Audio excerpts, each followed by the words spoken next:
Gece çöktüğünde ve dünya sessizliğe büründüğünde zihnimiz farklı bir sahneye geçiş yapar. Gözlerimiz kapansa da içsel bir perde açılır ve rüyaların gizemli tiyatrosu başlar. Peki rüyalar nedir? Neden görürüz?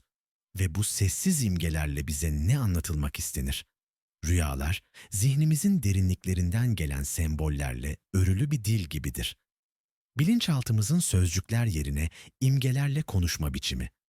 Gün boyunca bastırdığımız duygular, düşünceler, korkular ve arzular. Uykuya daldığımızda birer hikayeye dönüşür. Bazı rüyalar oldukça gerçekçidir. Sokakta yürürken gördüğün biri, gün içinde kulağına çalınan bir müzik ya da okuduğun bir mesaj, geceleyin bir rüyada yeniden karşına çıkar. Bunlar gündelik zihnin yansımalarıdır. Adeta beynin gün içindeki verileri işlemesi gibidir. Ancak bazı rüyalar vardır ki anlamları çok daha derin olabilir. Uçmak, düşmek, suya girmek, kaybolmak ya da bir yılanla karşılaşmak. Bunlar evrensel sembollerdir. Neredeyse herkesin hayatında en az bir kez gördüğü ortak imgeler. Psikolog Carl Jung bu tür rüyaları kolektif bilinç dışının birer parçası olarak tanımlar. Yani sadece bireysel değil, insanlığın ortak hafızasına ait simgelerdir bunlar. Rüyada uçmak, özgürlüğün ya da yükselme isteğinin bir işareti olabilir. Düşmek, kontrolü kaybetme korkusunu temsil eder. Su ise genellikle duyguları simgeler.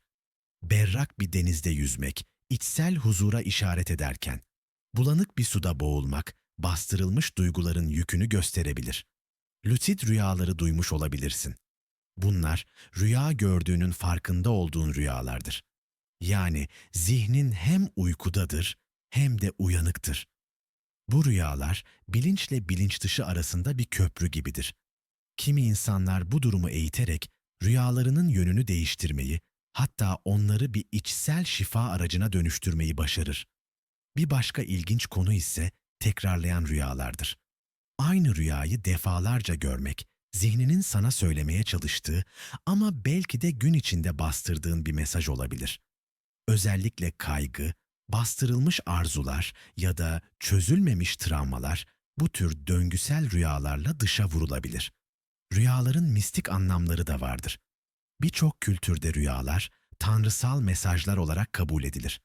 Eski uygarlıklarda rüya gören kişiler kahin gibi saygı görür, onların anlattıkları geleceğe dair işaretler olarak yorumlanırdı. Bugün bile bazı insanlar rüyalarla sezgisel bilgi aldıklarına inanır. Bazıları için rüyalar ruhsal bir yolculuğun başlangıcıdır. Ama rüyaların belki de en büyüleyici yanı kişisel oluşlarıdır. Her rüya o kişiye özgüdür. Aynı rüyayı iki kişi görebilir ama anlamı ikisinde de farklıdır. Çünkü semboller kişinin geçmişiyle, inançlarıyla ve duygusal durumuyla anlam kazanır. Geceleri gördüğün rüyaları hatırlamaya çalış. Uyandıktan sonra birkaç dakika sessizce uzan ve zihninde kalan sahneleri düşün. Belki bir deftere not al. Çünkü rüyalar unutulmaya meyillidir. Ama içlerinde sakladıkları mesajlar sana dair çok şey söyleyebilir.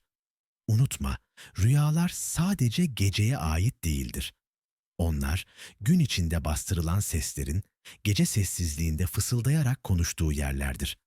Ve bazen içimizdeki en doğru cevaplar, sadece uykunun o derin perdesi altında karşımıza çıkar.